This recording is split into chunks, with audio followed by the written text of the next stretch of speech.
নমস্কার, আপনারা দেখছেন জেলার 1 নম্বর online TV channel Birbhum RC TV.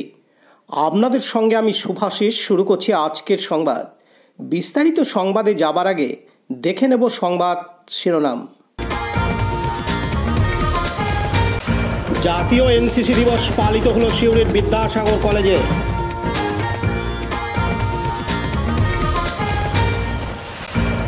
পুলিশের উদ্যোগে শীতবস্ত্র বিতরণ লোকপুরের নওপাড়ায়।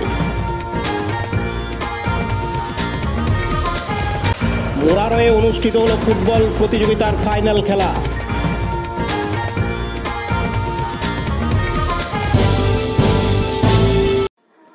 জাতীয় এনসিসি দিবস পালন করা হলো আজ রবিবার 24শে নভেম্বর সিউড়ির বিদ্যাসাগর কলেজ মাঠে। এই কর্মসূচিতে উপস্থিত ছিলেন এনসিসি বিভাগের কর্নেলরা। এছাড়াও এই কর্মসূচিতে শিক্ষক শিক্ষিকারা সহ 7টি কলেজ এবং 14টি বিদ্যালয়ের ছাত্রছাত্রীরা অংশগ্রহণ করেন। 76তম এনসিসি প্রতিষ্ঠা দিবস উপলক্ষে আজ রবিবার সকাল থেকেই সিউড়ি বিদ্যাসাগর কলেজ মাঠে বিভিন্ন নাচ গান সহ সকল ছাত্রছাত্রীদের বন্দুক চালানোর প্রশিক্ষণ দেওয়া হয় এবং বিভিন্ন কর্মসূচির মাধ্যমে আজকে জাতীয় এনসিসি দিবস পালন করা হয়। এদিন এনসিসি বিভাগের কর্নেল জানান, एनसीसी का 76वां रेजिंग डे या एनसीसी डे मना रहे हैं। 1948 में एनसीसी रेज हुआ था और हर नवंबर के चौथे संडे को ये एनसीसी डे मनाया जाता है। कारण मेन ये है कि उस दिन छुट्टी रहती है, तो ज़्यादा से ज़्यादा बच्चे इकट्ठे होकर यहाँ पर एक साथ एनसीसी का महत्व जान सकें।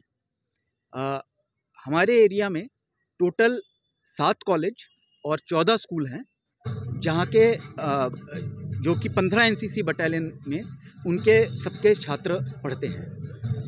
इनकी ट्रेनिंग हफ्ते में एक दिन होती है। किसी भी एक दिन जो मुकर्रर किया गया है क्लास में या स्कूल कॉलेज में, वहाँ पर इनकी एक दिन के लिए ट्रेनिंग होती है। उसके अलावा एक साल में एक कैंप होता है जो 10 दिन का तकरीबन कैंप होता है, 8 से 10 दिन का, जहाँ पर इनको एक जगह रख के बेसिक जो एनसीसी की ट्रेनिंग है, जिसमें हथियार चलाने की ट्रेनिंग, ड्रिल की ट्रेनिंग, जो अच्छा एक सिटीज़न या समाज के लिए अच्छा एक जो नागरिक बनना चाहिए, उसके लिए जो ट्रेनिंग है वो उनको दी जाती है। आज का प्रोग्राम क्या है? आज का प्रोग्राम जो है, हर स्कूल और कॉलेज से बच्चों ने एक छोटा कार्यक्रम तैयार किया है ताकि वो इस दिन को याद रखें। और अंत में प्रिंसिपल साहब जो आए हुए हैं और मैं इन लोगों को एनसीसी डे के महत्व के ऊपर इनको बताएंगे और थोड़ा सा चाय पानी का बंदोबस्त इन लोगों के लिए है। आज तक बीरभूम में कितने छात्र छात्री आए हैं एनसीसी के? बीरभूम में कितने टोटल छात्र छात्री कितने हैं? छात्र हमारे पास तकरीबन 2500 स्टूडेंट्स हैं हमारी बटालियन के पास। बीरभूम में 2 बटालियन हैं, एक 15 बटालियन है मेरी और एक शांति निकेतन में है 50 बटालियन।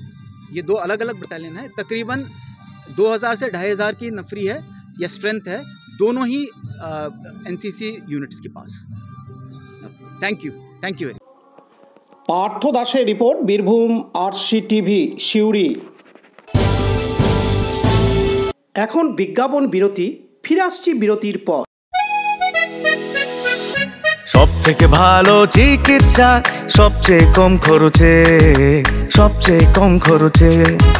সব থেকে ভালো চিকিৎসা সবচেয়ে কম খরচে, সবচেয়ে কম খরচে। বিশ্বমানের স্বাস্থ্য পরিষেবা মিলবে দিনে রাতে, বিশ্বমানের স্বাস্থ্য পরিষেবা মিলবে দিনে রাতে। মণি মহেশ হসপিটাল, মণি মহেশ হসপিটাল, মণি মহেশ হসপিটাল, মণি মহেশ হসপিটাল। মণি মহেশ হসপিটাল, দুবরাজপুর, বীরভূম।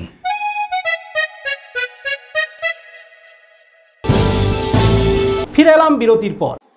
খেটে খাওয়া গরিব মানুষদের কথা ভেবে আজ রবিবার 24শে নভেম্বর বীরভূম জেলা পুলিশের উদ্যোগে ও লোকপুর থানার আয়োজনে খয়রাশোল ব্লকের লোকপুর থানার নওপাড়া গ্রামের সদ্ভাব মণ্ডপ কমিউনিটি হল চত্বরে নওপাড়া গ্রামের 150 গরিব খেটে খাওয়া মানুষদের হাতে শীতবস্ত্র তুলে দেওয়া হয়। শীতের মরশুমে শীতবস্ত্র পেয়ে স্বভাবতই খুশি গরিব মানুষেরা। এদিন উপস্থিত ছিলেন ডিএসপি হেডকোয়ার্টার তহিদ আনোয়ার, লোকপুর থানার ওসি পার্থ কুমার ঘোষ, এএসআই নয়ন ঘোষ সহ বিশিষ্ট জনেরা ও দুস্থরা। এদিন নপাড়া গ্রামবাসী তথা হাই মাদ্রাসার প্রাক্তন শিক্ষক শেখ লুতুফ জানান, আমাদের গ্রামবাসী যারা মানে অভাবী লোক, তারা যে শীতের এই সময় প্রাককালে যে শীতবস্ত্র পেয়েছে, তাতে আমাদের গ্রামের অনেক মানুষই উপকৃত হবে এবং এই শীতের হাত থেকে তাদের রক্ষা পাওয়া, সেটাও একটা মানে বলা যায় যে সামাজিক যে দুরবস্থা সেটা তারা মোকাবেলা করতে পারবে। এই জন্য আমরা থানার মানে লোকপুর থানার ওসিকে মানে ধন্যবাদ জানাচ্ছি গ্রামবাসীর পক্ষ থেকে। এটা বীরভূম জেলা পুলিশ প্রশাসন এবং লোকপুর থানার উদ্যোগে এটা দেওয়া হলো। থানা পুলিশ নিশ্চয়ই একটা মানে ভালো পদক্ষেপ, মানুষের বিপদের এই শীতের সময় পাশে দাঁড়ানো, এর জন্য ওনাদিকে আমরা গ্রামবাসীর পক্ষ থেকে ধন্যবাদ জানাচ্ছি। আমার নাম শেখ লুতুফ, বাড়ি নপাড়া, আমি মাদ্রাসা স্কুলের এক্স টিচার।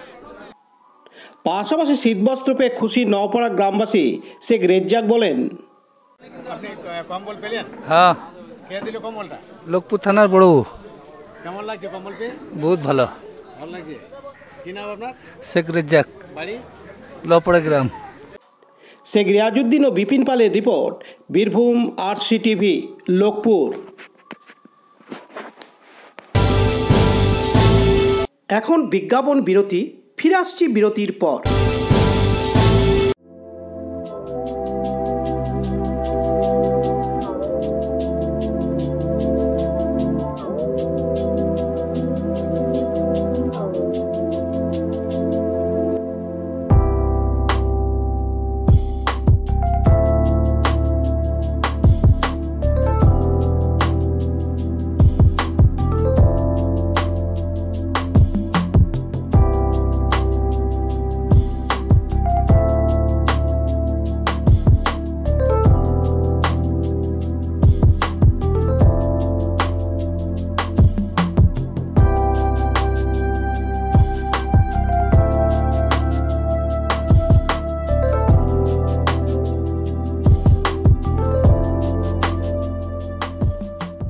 ফিরে এলাম বিরতির পর।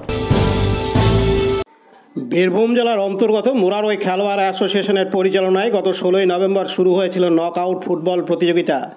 বিগত কয়েকদিনে ফার্স্ট রাউন্ড ও সেকেন্ড রাউন্ড খেলা অনুষ্ঠিত হয়। আজ রবিবার 24শে নভেম্বর চূড়ান্ত পর্বের খেলা অনুষ্ঠিত হয়। এদিন মুর্শিদাবাদের নয়াগ্রাম দল ও রঘুনাথগঞ্জ কোচিং সেন্টারের মধ্যে ফাইনাল খেলা অনুষ্ঠিত হয়। এই খেলায় বিজয়ী দলকে নগদ 30,000 টাকা ও ট্রফি এবং বিজিত দলকে 20,000 নগদ টাকা ও ট্রফি দেওয়া হয়। তাছাড়াও ফাইনাল খেলায় অন্যান্য খেলোয়াড়দেরও মেডেল সহ অন্যান্য পুরস্কার দেওয়া হয়। Man of the match, best goalkeeper ও সবচেয়ে বেশি গোলদাতা খেলোয়াড়দের পুরস্কৃত করা হয়। এদিন উপস্থিত ছিলেন মুরারই 1 নম্বর ব্লকের ব্লক সভাপতি বিনয় কুমার ঘোষ, সহসভাপতি শেখ আফতাবউদ্দিন প্রমুখ। এই খেলা দেখতে প্রচুর মানুষের ভিড় লক্ষ্য করা যায়। তাছাড়াও স্থানীয় মানুষদের মধ্যে উৎসাহ ও উদ্দীপনা চোখে মুখে ফুটে ওঠে। এদিন মুরারই 1 নম্বর ব্লকের ব্লক সভাপতি বিনয় কুমার ঘোষ জানান, স্যার কি প্রোগ্রাম আপনাদের? ফাইনাল আছে, কিছুদিন ধরে চলছে, ফাইনাল হবে মুরারই হাই স্কুল মাঠে। যারা এটা উদ্যোগ নিয়েছে আছে এবং আমরা বাইরে থেকে উৎসাহ যোগাতে খেলাটা হবে। প্রাইজ মানি আছে, কাপ তো আছেই, প্রায় যেগুলো বিভিন্ন ধরনের প্রাইজ আছে, প্রাইজ মানি আছে। ফার্স্ট যারা হবে আজকে জিতবে, অর্থাৎ বিজয়ীরা 30,000 পাবে আর বিজয়ীরা পাবে 20,000।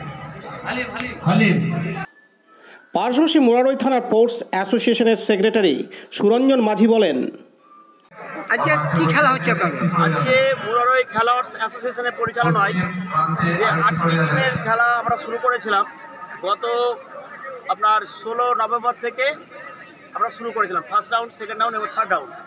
আজকে তার ফাইনাল খেলা। এই ফাইনাল খেলা আজকে দুটো টিম অংশগ্রহণ করেছে। একটা হচ্ছে নয়াগ্রাম মুর্শিদাবাদ এবং তার সঙ্গে খেলছে আপনার রঘুনাথগঞ্জ কোচিং সেন্টার মুর্শিদাবাদ। কি প্রাইজ মানি আছে? আজকে প্রাইজ আছে, ফার্স্ট প্রাইজ আছে আপনার 30,000 টাকা এবং সেকেন্ড প্রাইজ আছে আপনার 20,000 টাকা আর তার সঙ্গে ট্রফি। তার সঙ্গে যা আছে আপনার নাম? প্রাইজ। আমার নাম সুরঞ্জন মাঝি, মুরারই খেলার অ্যাসোসিয়েশনের সেক্রেটারি। দীপুমিয়ার রিপোর্ট, বীরভূম আরসি টিভি, মুরারই। আজকের সংবাদ এই পর্যন্ত। পরবর্তী সংবাদের জন্য চোখ রাখুন বীরভূম আরসি টিভির পর্দায়। নমস্কার।